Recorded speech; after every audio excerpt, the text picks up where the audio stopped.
ठीक। क्वेश्चन में फिर वही गीत गाना है। पहले प्रस्तावना, पैराग्राफ जो पहला होगा वो क्या होगा? प्रस्तावना होगा। प्रस्तावना क्या है? संविधान की प्रस्तावना संविधान का संक्षिप्त सार है। एन ए पालखी वाला के शब्दों में यह संविधान का परिचय पत्र है। पंडित जवाहरलाल नेहरू द्वारा 13 दिसंबर, एन ए पालखी वाला, हाँ पालकी वाला नहीं, पालखी वाला। हाँ हाँ, क्या बोल रहा था मैं? हाँ, पंडित जवाहरलाल नेहरू द्वारा 13 दिसंबर 1946 को संविधान सभा में प्रस्तुत तथा 22 जनवरी 1947 को सभा द्वारा पारित उद्देशिका प्रस्ताव ही कालांतर में संविधान की उद्देशिका के रूप में स्थापित हुई। इतना लिख दीजिएगा पूरा। इतना ना बोल दिया हो कि आपको ऐसे ही याद हो गया होगा कि हाँ ये लिखना है। ठीक, उसके बाद लिखने के बाद हाँ हाँ, अरे इधर का माल उधर करते रहना होता है, कुछ नहीं।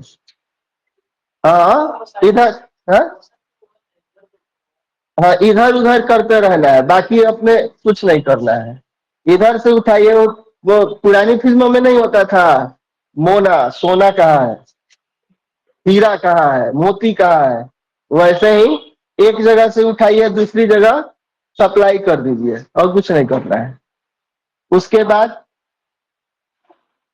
उतना होने के बाद पैराग्राफ चेंज कीजिए। हाँ हाँ, प्रस्तावना जब भी प्रश्न में पूछे तो बिना दिए हुए कैसे आगे बढ़ेंगे? नहीं ठीक है, कोई बात नहीं। आंसर राइटिंग बहुत कठिन नहीं होती है, आसान होती है। मैं नहीं मानता हूँ बहुत कठिन। हाँ, तो थोड़ा थोड़ा अगर लिखने आता होगा तो चेंज कर दीजिएगा, थोड़ा थोड़ा। वो रहेगा नहीं, वैसे उतना नहीं होता है। उसको थोड़ा थोड़ा चेंज कर दीजिए अपने हिसाब से। अब जिस किसी में लिखेगी परिचय पत्र है तो अगले में लिख देगी संविधान की मूल आत्मा है। बुद्धि भिड़ा दीजिए कुछ तो, हाँ कुछ तो बुद्धि भिड़ा ही सकते हैं। अब पैराग्राफ 2 जो है इसको क्या लिखेंगे, लिख लीजिए। पैराग्राफ 2 में क्या लिखेंगे इस प्रश्न में, लिख लीजिए, मैं बोल देता हूँ। लिखिए, चूंकि उद्देशिका संविधान का सारांश बताती है, तो एक सेकंड रुक जाइएगा। देखिए ये प्रश्न जो है ना, इसमें अगर हम ध्यान देंगे तो इन चार ही चीजों के बारे में आपको बताना है, और इन चार चीजों के बारे में ठीक ठाक पोर्शन लिखिएगा तब तो जाके 400 शब्द होंगे। तो अब ये जो पैराग्राफ अभी मैं जो लिखवा रहा हूं इसमें कथा बनाना है, कथा बनाया है मैंने, इसलिए कि शब्द सीमा को पहुंचाना है। क्योंकि अगर मैं सीधे इस पे आ जाऊं 4 पे तो बहुत ज्यादा शब्द हो नहीं पाएंगे, होंगे लेकिन ये कथा बना दिया जाएगा तो थोड़ा शब्द बढ़ जाएगा। तो ये कथा है क्या, यहाँ फोटो बनाने का कुछ मतलब नहीं है। जो मैं बोल रहा हूँ उसको पहले लिखिए। देखिए, चूंकि अब मैं तो कह रहा हूँ कि इसको पूरा विस्तार देना, आप और फोटो बनवा दीजिए कि हाँ कि और कम हो जाए। अरे वो जहाँ जरूरी है वहां लिखिए। चूंकि, हाँ चूंकि उद्देशिका संविधान का सारांश बताती है,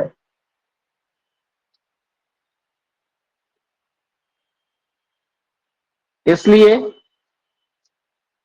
इसलिए यह दृष्टिगत होता है, यह दृष्टिगत होता है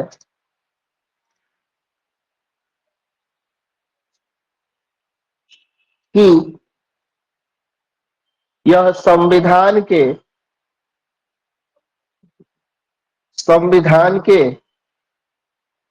समस्त लक्ष्यों को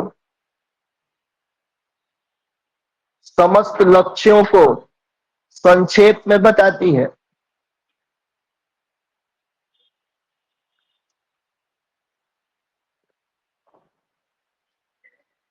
पूर्ण विराम। उसमें भी उसमें भी यह भारत के लिए समाजवाद, कौमा धर्मनिरपेक्षता, कौमा लोकतंत्रात्मक, कौमा गणतंत्रात्मक,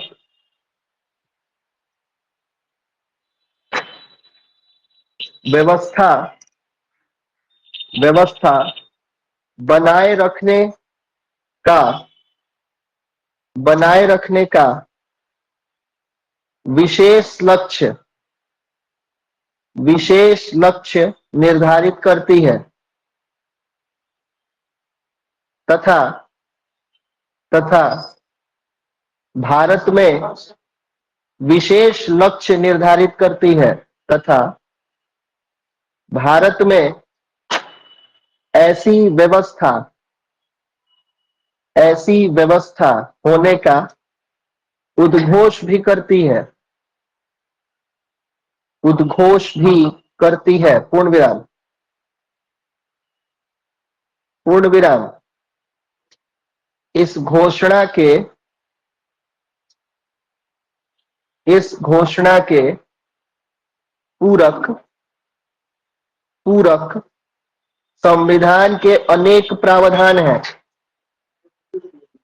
इस घोषणा के पूरक संविधान के अनेक प्रावधान हैं जिन्हें निम्नवत समझा जा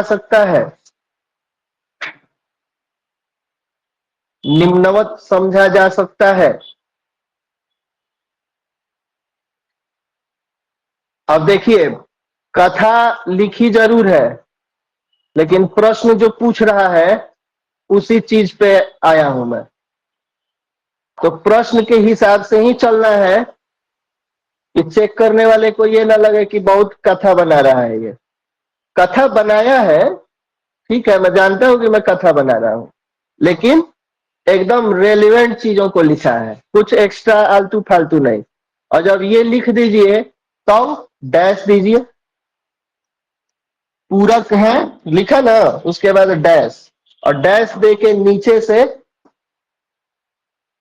पहला है क्या, 4 चीजें पूछी जा रही हैं।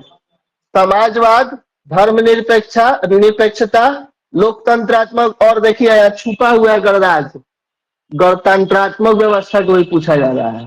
तो 4 चीजें पूछी जा रही है, 3 आपको दिख रही है, 4 चीजें, इसको ध्यान रखना है। ये नहीं कि लोकतांत्रिक गणराज्य को एक ही में बटोर दें, मत बटोरिएगा, ये 4 चीजों को बताना है। तो पहले समाजवाद को बता दीजिएगा, है ना। तो पहले समाजवाद को शुरू कीजिएगा और एक पूरा का पूरा ठीक ठाक मात्रा में लिखना है। ठीक, मैं बोल रहा हूं, आप सुनिएगा तो आप लिख लीजिएगा, इसमें लिखने की आवश्यकता नहीं है ना। तो लिखिएगा कि वैसे तो उद्देशिका में समाजवादी शब्द को 42वें संविधान संशोधन 1976 द्वारा जोड़ा गया, किंतु सामाजिक, आर्थिक और राजनीतिक न्याय के रूप में यह पहले से ही उद्देशिका में उपस्थित थी। समाजवाद का लक्ष्य समाज में सभी को सामाजिक, आर्थिक और राजनीतिक न्याय दिलाना है, जिसके लिए संविधान में निम्नलिखित उपबंध हैं। डैश देके और अनुच्छेदों को लिख के एक एक लाइन में उनको वर्णन करना है। कौन कौन से अनुच्छेद होंगे, मैं समाजवाद को ही अभी डिस्कस कर रहा हूं ना, तो पहले यहां लिख दे रहा हूं। पहला पॉइंट हम लोगों ने क्या बताया है, समाजवाद। तो समाजवाद को मैंने जो बोला पहले उतना, उसके बाद डैश करके नंबर 1 में लिखिए अनुच्छेद 38 लिख के डैश लिख के उसका वर्णन। फिर दूसरे में अनुच्छेद 39, फिर 41 और फिर 43, 38, 39, 41 और 43, इन अनुच्छेदों का वर्णन।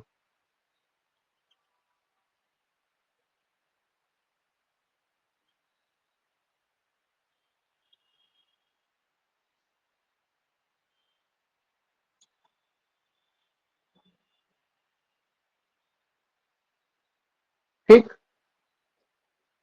अच्छा, समाजवाद जो मैंने बोला है अभी, ये मैं क्लास में जब समाजवाद डिस्कस कर रहा था तो मैंने ये चीज उस समय समझाई थी, याद है ना? कि अनुच्छेद नहीं बताया था, ये तो बताया था ना कि समाजवाद शब्द जो है इसमें क्या क्या मुद्दे थे, भीमराव अंबेडकर क्या कहते थे इस पे, और बाद में समाजवादी शब्द कैसे जुड़ा 42वें संविधान संशोधन में, उन्हीं चीजों को मैंने लिखा है, मैंने और कुछ नहीं लिखा। तो अब पहला समाजवाद आपने बता दिया एक ठीक ठाक पोर्शन में, चौड़ा में बताना है कि जगह भरे। उसके बाद धर्मनिरपेक्षता, दूसरा क्या हमारा हो जाएगा पॉइंट, नीचे होगा, मैं यहां लिख रहा हूं। दूसरा हो जाएगा धर्मनिरपेक्षता। दूसरा जब धर्मनिरपेक्षता लिखिए तो डैश करके और फिर उसके बारे में थोड़ा सा डिटेल कीजिए। धर्मनिरपेक्षता का उद्देश्य सभी धर्मों के प्रति समान दृष्टिकोण अपनाना और राज्य को किसी धर्म विशेष से संबंधित न रखना है, यही ना है इसका मतलब। संविधान के प्रावधान जो धर्मनिरपेक्षता को बढ़ावा देते हैं वे इस प्रकार है, और इस प्रकार लिख के नीचे अनुच्छेद और एक एक लाइन में उसका वर्णन। पहले अनुच्छेद 25 से 28 एक ही लाइन में समेट देना है।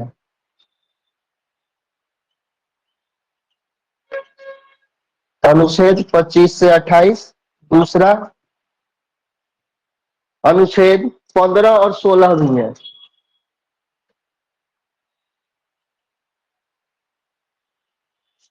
अब 15 और 16 कैसे है, तो भाई इसमें भी बोला जाता है ना कि धर्म, मूल, वंश, जाति, लिंग, जन्म स्थान आदि के आधार पर विभेद नहीं होगा, ये 15 बोलता है। 16 बोलता है कि धर्म, स्थान, जाति, लिंग आदि के आधार पे लोक नियोजन में अवसर को रोका नहीं जाएगा, सबको दिया जाएगा। तो ये इसमें भी है अनुच्छेद 15 और 16 में, ठीक है। एक अनुच्छेद 14 भी छूट गया, बीच में लिख दीजिएगा। एक अनुच्छेद 14 को भी डाल दे दीजिएगा तो अच्छा रहेगा। इसमें भी विधि के समक्ष समता है, लेकिन विधि के समक्ष समता धर्म, मूल, वंश, जाति देख के नहीं किया जाता। तो यहाँ पे भी है, अनुच्छेद 14 भी डाल देंगे। तो दो आपने बता दिया एक ठीक ठाक पोर्शन लेके। उसके बाद तीसरे पे आइए, और तीसरा है लोकतंत्र, है ना? इसको मिटा दूं?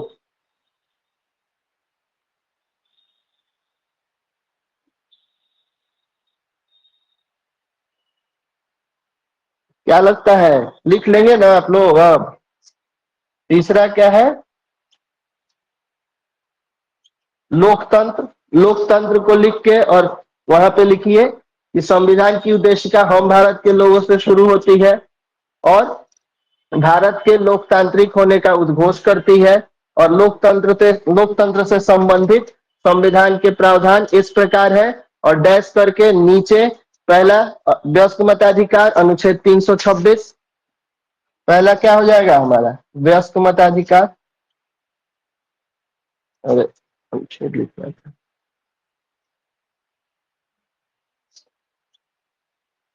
अनुच्छेद 326 वयस्क मताधिकार। इसके बारे में एक लाइन कि प्रत्येक वयस्क नागरिक को मतदान का अधिकार होगा। उसके बाद दूसरा अनुच्छेद 324 से 329।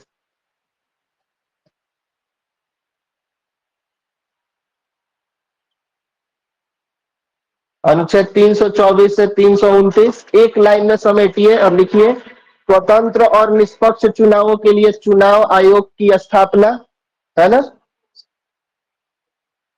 नहीं, अलग अलग लिख के ज्यादा पॉइंट बनाना ठीक रहेगा। वो आ जा रहा है अलग चीज है, लेकिन आपको अलग से ये करना है, स्वतंत्र और निष्पक्ष चुनावों के लिए चुनाव आयोग की स्थापना। उसके बाद अनुच्छेद 19 अभिव्यक्ति की स्वतंत्रता, संघ बनाने, शांतिपूर्ण सभा करने का अधिकार, अनुच्छेद 19।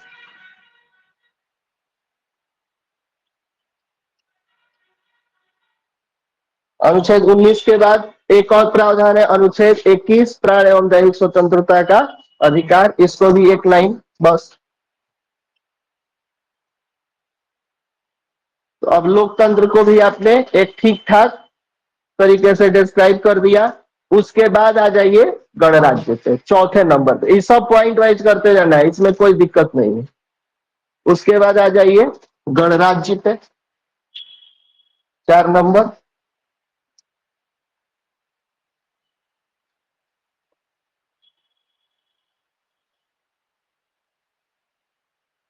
गणराज्य जब आए तो गणराज्य में फिर लिखिए कि गणराज्य का अर्थ क्या है। तो लिखिए गणराज्य का अर्थ है कि देश का प्रमुख वंशानुगत नहीं बल्कि जनता द्वारा निर्वाचित होता है।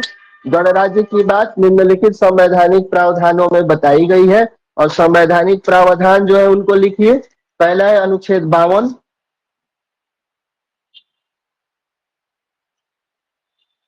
राष्ट्रपति की बात करता है एक लाइन में, ठीक। अनुच्छेद 74 और 75 प्रधानमंत्री और मंत्रिपरिषद का प्रावधान। दूसरा अनुच्छेद 74 और 75 प्रधानमंत्री और मंत्रिपरिषद का प्रावधान। और तीसरा लिखिए अनुच्छेद 243 243 पंचायतों और नगर पालिकाओं की लोकतांत्रिक स्थापना।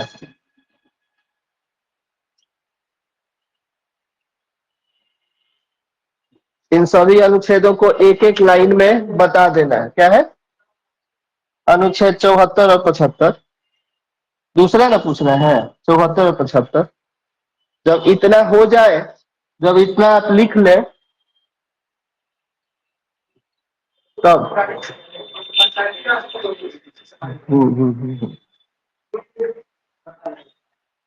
इतना होने के बाद एक सारांश लास्ट में आप ऐड कीजिएगा। जो सबसे लास्ट पैराग्राफ होगा, जो लास्ट पैराग्राफ होगा उसमें सारांश लिखना है। सारांश में लिखवा देता हूं, आप अपने हिसाब से इनोवेट कीजिएगा। लिखिए इस तरह, इस तरह संविधान के, इस तरह संविधान के इन उपबंधों के, इन उपबंधों के माध्यम से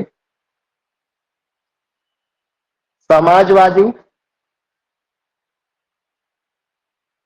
कौमा धर्मनिरपेक्ष, कौमा लोकतांत्रिक गणराज्य